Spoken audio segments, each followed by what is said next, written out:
Good morning. Today we will be starting an important topic of our chapter, and that is states of matter. In our previous lecture, I have completed characteristic properties of the particles. उसके अंदर हमने ये देखा कि characteristic property of particle अगर very हो रहा है तो स्टेट ऑफ मैटर भी वेरी हो रहा है, जिसमें हमने सॉलिड, लिक्विड और गैस को साथ के साथ थोड़ा ले लिया था।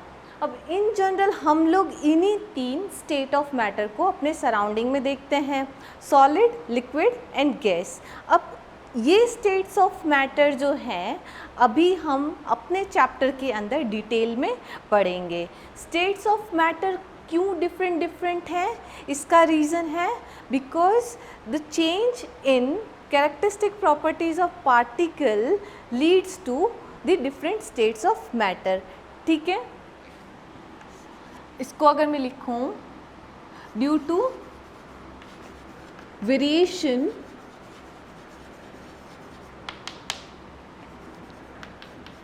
in the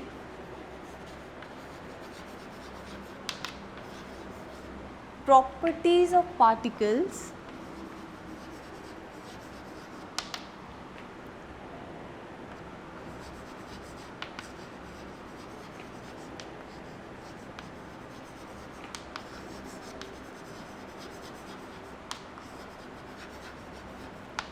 उन्हीं कैरेक्टरिस्टिक प्रॉपर्टीज़ ऑफ पार्टिकल में जो भी चेंजेस आएंगे उसकी वजह से हमें स्टेट्स ऑफ मैटर मिलते हैं, डिफरेंट स्टेट्स ऑफ मैटर मिलेंगे। इन जनरल कॉमनली जो हम हमारे चारों तरफ देख रहे हैं, कॉमनली सीन या ऑब्जर्व स्टेट्स ऑफ मैटर की बात करूं, commonly seen states of matter सभी को पता है। एकदम से किसी से पूछा जाए तो सब एक साथ यही बोलेंगे कि हम हमारे चारों तरफ जो चीज़ें देख रहे हैं उसमें सॉलिड, लिक्विड एंड गैस, ये तीन स्टेट्स ऑफ मैटर हम लोग एकदम इजीली देखते भी हैं और पता भी है हम लोगों को। लेकिन इनके अलावा भी दूसरी स्टेट्स ऑफ मैटर एग्जिस्ट करती हैं। उनमें से एक जो फोर्थ स्टेट है, फोर्थ स्टेट वो है प्लाज्मा स्टेट।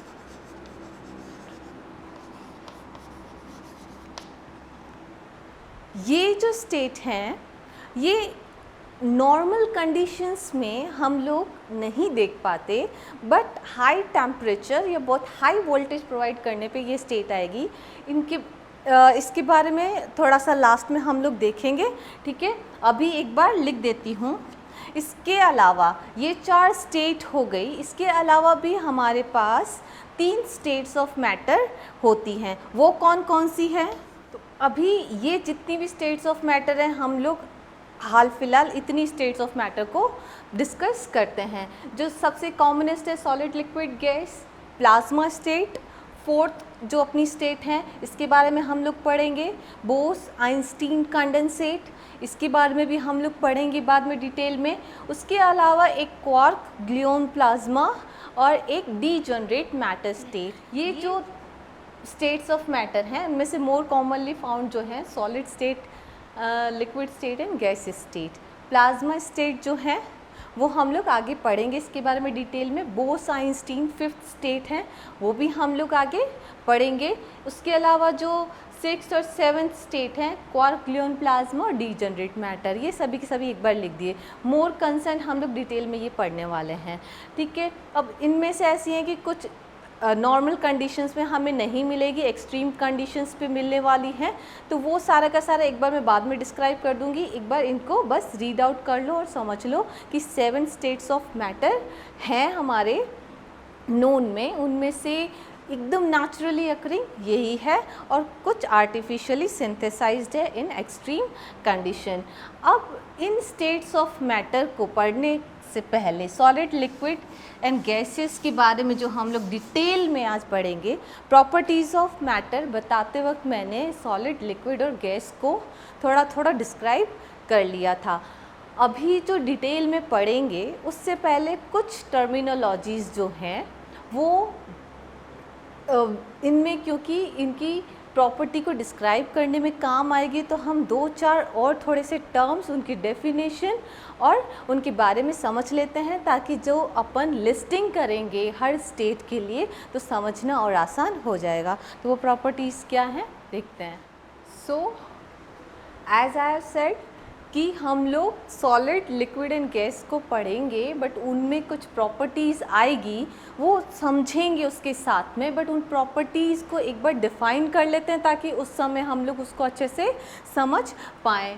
पहली है रिजिडिटी। रिजिडिटी क्या होगा? It is the property of particles to remain in this fix position.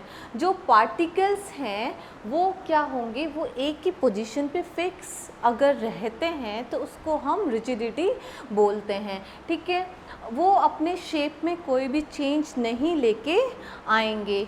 Second property जो है हम लोग देखेंगे कंप्रेसिबिलिटी।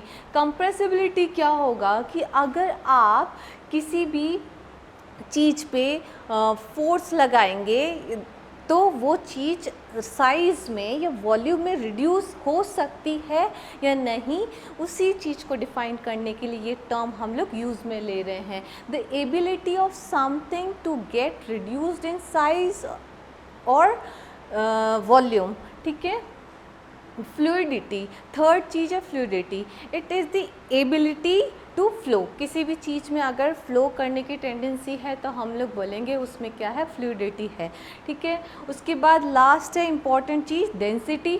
डेंसिटी की जब बात करेंगे हम लोग तो बोलेंगे कि ये क्या होता है? Basically density is mass upon volume. It is the mass per unit volume of any substance, ठीक है। तो ये चीज़ भी हमारे तीनों स्टेट्स को डिटरमाइन करने के लिए हेल्पफुल होगी। तो एक बार इन डेफिनेशंस को देख लो। सबसे पहले हम लोग सॉलिड स्टेट को लेंगे। So I hope this is visible to all. सबसे पहले सॉलिड स्टेट ले रहे हैं। सॉलिड स्टेट के अंदर हम ये डिफरेंट प्रॉपर्टीज़ को लेके एक्सप्लेन करेंगे कि क्या क्या चीज़ें सॉलिड स्टेट के अंदर डिस्क्राइब करती है सॉलिड स्टेट को। फर्स्ट है shape and volume. Solids are the substances which have fixed shape, fixed volume, ठीक है। क्योंकि उनके पार्टिकल्स एकदम पास पास में होते हैं, एकदम स्ट्रांगली बॉन्डेड होंगे, तो उनका जो शेप होगा वो एक फिक्स्ड होगा। लाइक आप एग्जाम्पल देखेंगे, ब्रिक है, पेन है, आइस है, इन सभी का कोई ना कोई एक प्रॉपर शेप होगा, वो उसी में रहने की कोशिश करेंगे अनटिल और अनलेस कोई एक्सटर्नल फोर्स ना लगे उस पर। सेकेंड प्रॉपर्टी है इंटरमॉलिक्यूलर स्पेसेस। इंटरमॉलिक्यूलर स्पेसेस पहले भी पढ़ा था, सॉलिड स्टेट के पार्टिकल्स एकदम पास पास होते हैं तो उनके बीच में स्पेसेस नेग्लिजिबल हैं। तो यहाँ पे जो है हम बोलेंगे कि particles are closely packed and solids are negligible intermolecular spaces. Next जो है प्रॉपर्टी वो है इंटरमॉलिक्यूलर फोर्स ऑफ अट्रैक्शन। जो पार्टिकल्स हैं आपस में strong intermolecular force of attraction से बाउंड होते हैं। फिर रिजिडिटी की बात करेंगे तो रिजिड सॉलिड, क्योंकि पार्टिकल्स एकदम पास पास हैं, स्ट्रॉन्ग फोर्स ऑफ अट्रैक्शन से एक दूसरे से बॉन्डेड हैं, तो वो एक डेफिनेट शेप में ही रहना पसंद करते हैं, उसी को ही हम रिजिडिटी बोलते हैं। तो सॉलिड्स कैसे हो गए? Rigid, they will not change their shape. Then compressibility, least compressible, उनमें कोई स्पेस एग्जिस्ट। ये जो सॉलिड है इनके अंदर अगर इंटरमॉलिक्यूलर स्पेसेस नहीं होगी तो वो कंप्रेस भी नहीं होंगे, उनकी साइज़ हम रिड्यूस नहीं कर सकते, तो हम क्या बोलेंगे? सॉलिड्स कैसे होंगे? लीस्ट कंप्रेसिबल होंगे। फिर फ्लूइडिटी, पार्टिकल्स जो हैं वो फिक्स शेप में रहेंगे, strong molecular forces of attractions present हैं, तो वो एक दूसरे पार्टिकल्स को कहीं पे भी फ्लो या मोशन में नहीं जाने देंगे, इसलिए उनमें फ्लूइडिटी की प्रॉपर्टी सॉलिड्स के अंदर नहीं होगी। देन डेंसिटी, डेंसिटी हमने बोला, डेंसिटी क्या है, हमने डेफिनेशन देख ली, it is the mass per unit volume. अब इसमें अगर हम लोग देखें एक यूनिट वॉल्यूम के अंदर कितने पार्टिकल्स हैं, या बोल दें कि उन पार्टिकल्स का मास पर यूनिट वॉल्यूम से अगर अपन बात करेंगे, जितने ज़्यादा पार्टिकल होंगे उतना ज़्यादा मास होगा। तो डेंसिटी सॉलिड्स के केस में हाईएस्ट है, क्योंकि सबसे ज़्यादा पार्टिकल्स पास सॉलिड्स के अंदर ही है, इसलिए हम बोलते हैं कि सॉलिड्स के अंदर हाई डेंसिटी होती है। बट अगर इसका एक्सेप्शन देखें, ऐसा हमेशा नहीं होता। डेंसिटी की बात करें सॉलिड्स में ज़्यादा होती है लिक्विड्स और गैसेस के कंपैरिजन में। बट एक एग्जांपल तुम्हारे दिमाग में आएगा आइस का। आइस जो हैं वो सॉलिड हैं, वाटर लिक्विड हैं, still density of ice is less than water. तो उसका रीज़न जो है वो है कि आइस जो है, जब वाटर आइस में कन्वर्ट हो रहा होता है तो उसका स्ट्रक्चर कुछ इस तरीके से होता है कि वो कॉम्पैक्टली पैक्ड नहीं होता। आइस एक केज फॉर्म स्ट्रक्चर ऑब्टेन करता है, मतलब उसके अंदर वेकेंट स्पेसेस होगी, जिसकी वजह से जो डेंसिटी है, वो जो मास पर यूनिट वॉल्यूम जो है वो कम हो जाता है एज़ कंपेयर टू वाटर। इसी वजह से जो आइस है, जब हम वाटर में डालेंगे तो वो वाटर में सिंक नहीं होगा, rather it will float on the surface of water. Ice की डेंसिटी सॉलिड के केस में है, सॉलिड है आइस, लेकिन उसकी डेंसिटी वाटर से कम है, लिक्विड से कम है। ऐसे एक दो एग्जाम्पल और मिल जाएंगे, अभी हम क्वेश्चन करेंगे आगे, एक आधा एग्जाम्पल और बता दूंगी, ठीक है। बट सॉलिड के केस में हम बात कर रहे हैं डेंसिटी, क्योंकि पार्टिकल्स बहुत पास है। एक यूनिट वॉल्यूम में पास होने की वजह से, पार्टिकल्स पास होने की वजह से डेंसिटी भी ज़्यादा होगी, मास पर यूनिट वॉल्यूम सॉलिड्स के केस में ज़्यादा होगा। उसके बाद काइनेटिक एनर्जी हमने देखा, सॉलिड के अंदर पार्टिकल्स क्योंकि पास है वो मूव नहीं कर सकते, जब मोशन नहीं होगा तो काइनेटिक एनर्जी भी हम कहेंगे कम है। वो सिर्फ अपनी जगह पे वाइब्रेशन कर सकते हैं, लेकिन अपनी जगह छोड़ के कहीं नहीं जा सकते, तो काइनेटिक एनर्जी मिनिमम होती है सॉलिड के केस में। लास्ट मैंने लिखा है एक्सपेंशन। एक्सपेंशन के अंदर ये है कि आप उसके अंदर हीट प्रोवाइड करेंगे तो पार्टिकल्स जो हैं वो एक्सपैंड कितना हो पा रहा है। तो सॉलिड के केस में क्योंकि strong intermolecular forces of attraction होते हैं, तो एक्सपेंशन की प्रॉपर्टी जो है मिनिमम सॉलिड के केस में ही होती है। ये सारी की सारी प्रॉपर्टीज़ हमने सॉलिड की देख ली, इन्हीं को ही कंपेयर करेंगे लिक्विड के अंदर, इन्हीं को कंपेयर करेंगे हम लोग गैसेस के अंदर। तो अभी लिक्विड स्टेट पढ़ते हैं। Now a second state of matter, liquid state. इसमें हम लोग देखते हैं कि लिक्विड स्टेट के अंदर जो पार्टिकल्स हैं वो थोड़े से दूर होते हैं, ठीक है, वहाँ पे एकदम पास सॉलिड स्टेट के जैसे एग्जिस्ट नहीं करते हैं। तो कंपेयर करते हैं वो सारी प्रॉपर्टीज़ को लिक्विड स्टेट के अंदर। लिक्विड स्टेट जो है उसका कोई फिक्स्ड शेप नहीं होता, बट फिक्स्ड वॉल्यूम होता है। Liquids have fixed volume but no fix shape, उनका कोई भी शेप नहीं होगा। मतलब क्या इस स्टेटमेंट का कि आपने 50 ml वाटर ग्लास में लिया, वो ग्लास का शेप ले लेगा, ठीक है। अब उसी वाटर को आप एक बोतल में लेंगे तो जो वाटर है उसका वॉल्यूम तो सेम रहेगा 50 ml, लेकिन अब वो बोतल का शेप ले लेगा। अब ऐसे ही हम उसी वाटर को किसी और कंटेनर में डालेंगे तो उसका शेप ले लेगा, मतलब उसका शेप फिक्स नहीं है, हर बारी वो जिस कंटेनर में डालेंगे वो उसका शेप ले लेगा, ठीक है। एग्जाम्पल में वाटर है, ऑयल है, मिल्क है, ठीक है, ये सारे एग्जाम्पल वाटर के अंदर आ जाएंगे। सेकेंड जो प्रॉपर्टी है वैसे हमने पढ़ ही रखी है, लिक्विड के अंदर क्या होता है, पार्टिकल थोड़े दूर होते हैं। Liquid have some intermolecular spaces between the particles. फिर इंटरमोलिकुलर फोर्स ऑफ अट्रैक्शन की बात करेंगे। इंटरमोलिकुलर फोर्स ऑफ अट्रैक्शन की जब बात करेंगे, ये शॉर्ट में लिखा हुआ intermolecular spaces, intermolecular forces of attraction, इनकी जब बात करेंगे तो उनके बीच में इंटरमीडिएट फोर्स ऑफ अट्रैक्शन होते हैं in between solid and gases. Solid से कम अट्रैक्शन फोर्सेस होंगे लेकिन गैसेस से ज़्यादा, तो वो एक दूसरे को बाउंड तो करके रखेंगे, लेकिन इतना बाउंड करके रखेंगे कि वो मूवमेंट थोड़ा कर सकते हों, वो फ्लो कर सकते हों, ठीक है। तो इसमें intermediate force of attraction exist करता है।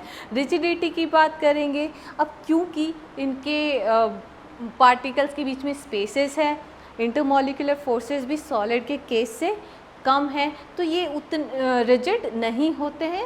ये जो है रिजिडिटी कोई फिक्स्ड इनका कोई शेप है नहीं, आप जिसमें डाल रहे हो उसका शेप ये ले लेता है लिक्विड, तो रिजिडिटी इनके अंदर नहीं होगी। कंप्रेसिबिलिटी की अगर अपन बात करेंगे, रिड्यूस कोई भी चीज़ जो सब्सटेंस अपना साइज़ रिड्यूस कर सके उसको कंप्रेसिबिलिटी बोलते हैं। लिक्विड्स के अंदर ऑल दो हम कहते हैं कि इंटरमोलिकुलर स्पेसेस होती हैं, उसी की वजह से हम कहते हैं ये शो करता है, बट बहुत ही कम, ये बहुत ही कम कंप्रेस होता है, ऑलमोस्ट इनकम्प्रेसिबल होता है लिक्विड, वो बहुत ही ज़्यादा साइज़ में रिड्यूस नहीं होगा, वॉल्यूम उनका फिक्स रहता है, ठीक है। कंप्रेसिबिलिटी वेरी लिटिल और लीस्ट कंप्रेसिबल होंगे ये प्रॉपर्टी में, ठीक है। उसके बाद में फ्लूइडिटी की सभी को पता है, liquids can easily flow, liquid के पार्टिकल्स जो हैं इनका फोर्स ऑफ अट्रैक्शन, इनके बीच में गैप है, फोर्स ऑफ अट्रैक्शन इंटरमीडिएट है, तो वो आसानी से कहीं पे भी फ्लो हो सकते हैं, ठीक है। लिक्विड्स एंड गैसेस, इन दोनों को ही हम लोग फ्लूइड्स बोलते हैं क्योंकि इनके अंदर फ्लूइडिटी प्रॉपर्टी प्रेजेंट होती है, ठीक है। Density, density is mass upon volume. अब यहाँ पे हम लोग देख पा रहे हैं कि जो पार्टिकल्स हैं, पार्टिकल्स एकदम पास पास नहीं है, उनके बीच में क्या है, खाली जगह है, मतलब एक यूनिट वॉल्यूम के अंदर जो पार्टिकल्स हैं वो अब सॉलिड के कंपेयर में कम है, तो यहाँ पे जो मास है पर यूनिट वॉल्यूम थोड़ा कम हो जाता है, तो लिक्विड के अंदर डेंसिटी भी थोड़ी कम होगी सॉलिड्स के बजाय। उसके बाद में काइनेटिक एनर्जी, वही पार्टिकल्स मोशन कर सकते हैं लिक्विड्स के अंदर, तो they possess kinetic energy.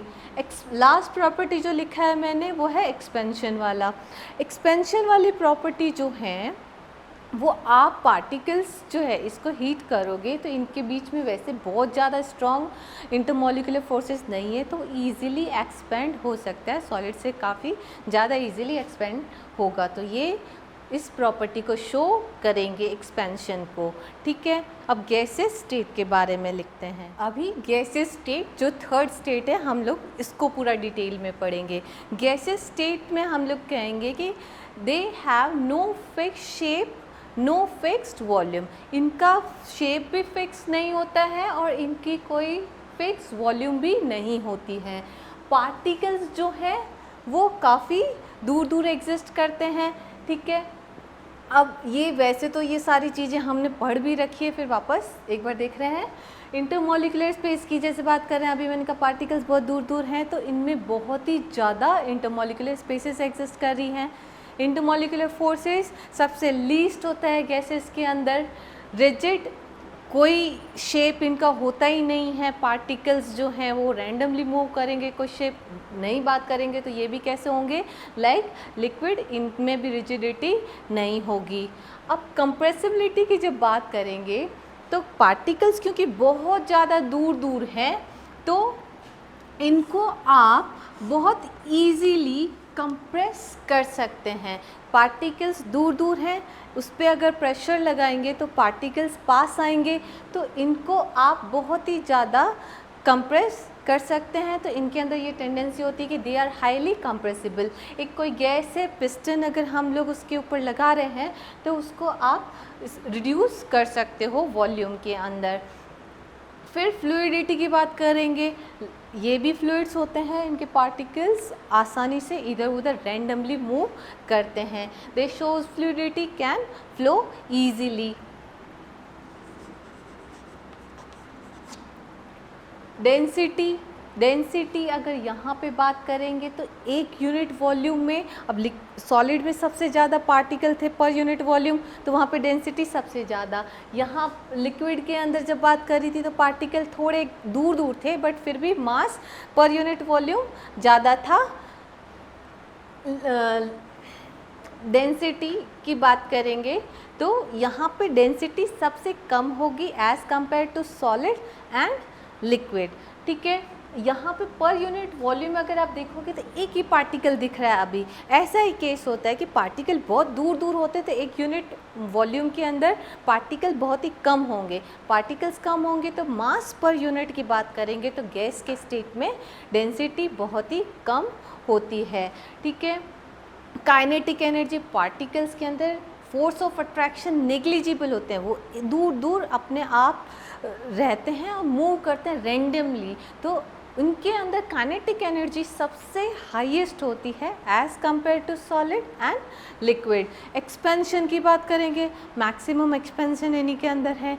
Heat करेंगे ये बहुत इजीली एक्सपैंड हो जाएगा। ठीक है, तो ये प्रॉपर्टीज़ हमने देख ली। अब क्वेश्चन आता है right the characteristic property right about states of matter. States of matter particular कोई भी है, इन प्रॉपर्टीज़ को आप लिख सकते हो।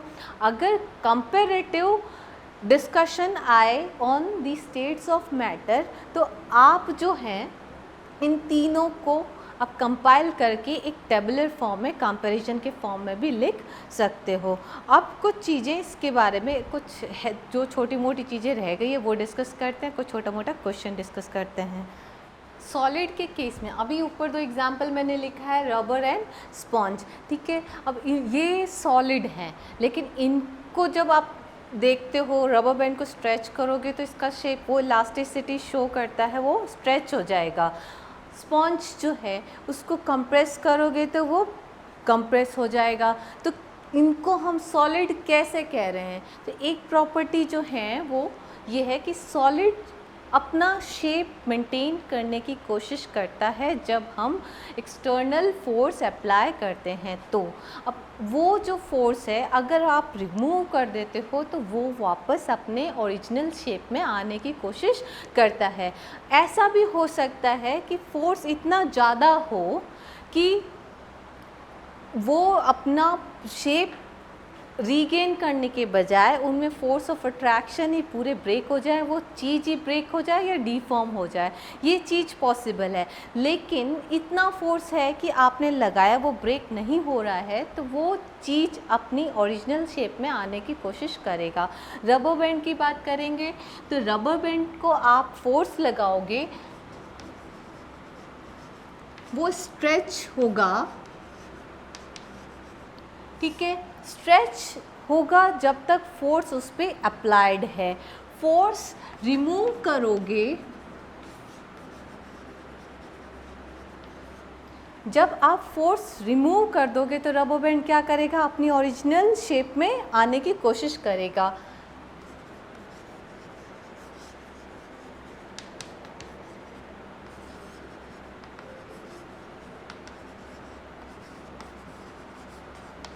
ठीक है, रबर बैंड जो है उस पर फोर्स लगाया तो वो स्ट्रेच हुआ, फोर्स को हटा दोगे तो वो अपनी ओरिजिनल शेप में आने की कोशिश करेगा।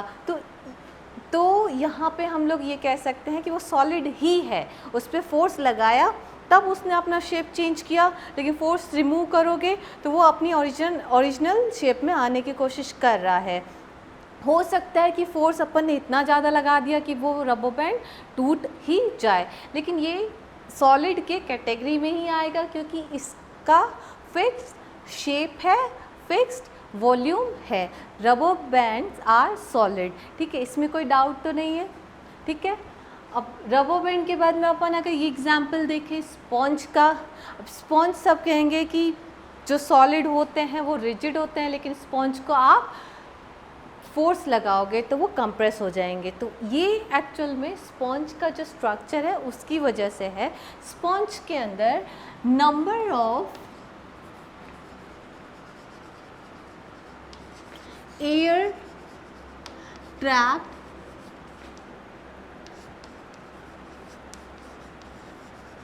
होल्स होते हैं, उसके स्ट्रक्चर के अंदर इतने सारी पोरस उसके स्ट्रक्चर में इतने सारे पोर्स होते हैं जिसके अंदर एयर ट्रैप्ड होती है। अब उसी वजह से क्या होता है, वो पूरा रिजिड नहीं होता, उसमें एयर होगी। जैसे ही उस पर फोर्स लगाएंगे, कंप्रेस करेंगे, एयर एक्सपेल आउट हो जाएगी। एयर एक्सपेल आउट हो जाएगी तो स्पॉन्ज क्या हो जाएगा, कंप्रेस हो जाएगा। बट जैसे ही हम लोग फोर्स रिमूव करेंगे तो वापस से स्पॉन्ज भी अपने ओरिजिनल शेप में आने की कोशिश करेगा। तो ये दोनों भी एग्जाम्पल सॉलिड्स के ही हैं।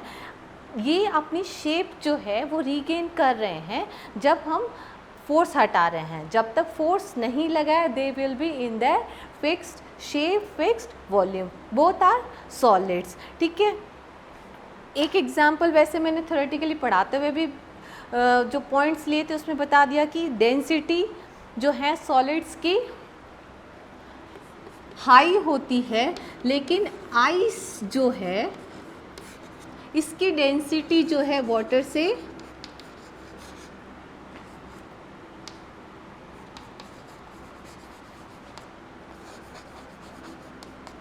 कम होती है। ठीक है, आइस की डेंसिटी जो है वो वाटर की डेंसिटी से कम होती है। रीज़न मैंने समझा दिया। ठीक है, सॉलिड के केस में एक पॉइंट और आता है कि मेल्टिंग पॉइंट का चीज़ अगर अपन देखें, solids generally high melting point substances होते हैं। सॉलिड्स के अंदर स्ट्रॉन्ग फोर्सेस ऑफ अट्रैक्शन होता है जिसकी वजह से सॉलिड जो हैं वो इजीली मेल्ट नहीं हो पाते हैं। अब उसके अंदर अगर अपन देखें मेल्टिंग पॉइंट, सॉलिड्स के केस में काफ़ी हाई मेल्टिंग पॉइंट देखे जाते हैं। लेकिन यहाँ पे भी अगर अपन एग्जाम्पल देखें आइस का, आइस सॉलिड है लेकिन इसका मेल्टिंग पॉइंट बहुत लो है। इसका मेल्टिंग पॉइंट 0 डिग्री सेंटीग्रेड है। अब ये इसलिए क्योंकि इसके अंदर फोर्स ऑफ अट्रैक्शन कम है, वो इजीली रूम टेम्परेचर पे अपने बॉन्ड्स ब्रेक कर देता है, सॉलिड लिक्विड के अंदर टर्न हो जाता है। तो ये एक चीज़ है। वे अगर आयरन से कंपेयर करेंगे, आयरन का मेल्टिंग पॉइंट 1535 डिग्री सेंटीग्रेड होता है। तो रेंज मिलेगी आपको किन्हीं सॉलिड सब्सटेंसेस के अंदर जो फोर्स ऑफ अट्रैक्शन होंगे वो बहुत ही ज़्यादा हाई होंगे। आपको जितना फोर्स ऑफ अट्रैक्शन ज़्यादा सब्सटेंस के अंदर मिलेगा उतना ही हाई मेल्टिंग पॉइंट होगा, और जिस सॉलिड सब्सटेंस के अंदर फोर्स ऑफ अट्रैक्शन कम होगा उतना ही कम मेल्टिंग पॉइंट होगा। डेंसिटी की बात है तो डेंसिटी, कुछ सब्सटेंसेस होंगे सॉलिड जिनके अंदर एयर फिल्ड होगी, उसकी डेंसिटी लिक्विड से भी कम हो सकती है। कुछ सॉलिड सब्सटेंसेस ऐसे होंगे जो रिजिड नहीं हैं, आप उस पर फोर्स लगा रहे हो वो अपना शेप चेंज कर लेते हैं, but as soon as you remove the force they will regain their shape, either they will break or they will regain their shape। ठीक है, ये कुछ पॉइंट्स थे एक्स्ट्रा सॉलिड स्टेट के अंदर। और कुछ एग्जाम्पल देखते हैं हम लोग। यहाँ अभी हम देखेंगे एक क्वेश्चन डेंसिटी पे बेस्ड। हम लोग अब तीनों स्टेट्स हमने देख ली, और इस क्वेश्चन के अंदर हम सारे एग्जाम्पल में चेक करेंगे डेंसिटी में चेंजेस, इनको इंक्रीजिंग ऑर्डर में अरेंज करके देखेंगे कि किसकी डेंसिटी कम है किसकी ज़्यादा है। ठीक है, arrange the following in order of increasing density. अब इसमें क्या क्या गिवन है आपको, air, exhaust from chimney, Honey, water, chalk, cotton and iron. अब हम लोगों को पता है डेंसिटी का जनरल ट्रेंड, तो हमने क्या देखा, सबसे ज़्यादा डेंसिटी सॉलिड में, इंटरमीडिएट डेंसिटी लिक्विड में, और सबसे लीस्ट डेंसिटी किस में है, गैसेस स्टेट के अंदर है।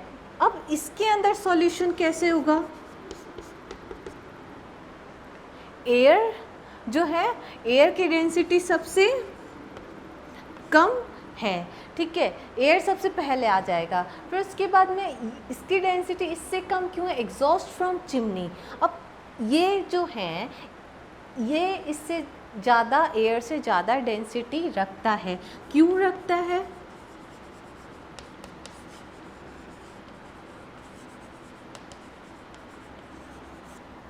इन दोनों का ऑर्डर मैंने लिखा, एयर की डेंसिटी कम, उससे ज़्यादा एग्जॉस्ट फ्रॉम चिमनी, ठीक है। एग्जॉस्ट फ्रॉम चिमनी मतलब कोई भी आपका गैसेस पार्टिकल है, उसके अंदर कुछ पार्टिकुलेट मैटर्स भी एग्जिस्ट कर रहे होंगे, कोई सॉलिड पार्टिकल्स भी होंगे, मतलब इसकी डेंसिटी इससे ज़्यादा होगी। फिर हमारे पास क्या है, Honey, water, chalk, cotton and iron. अब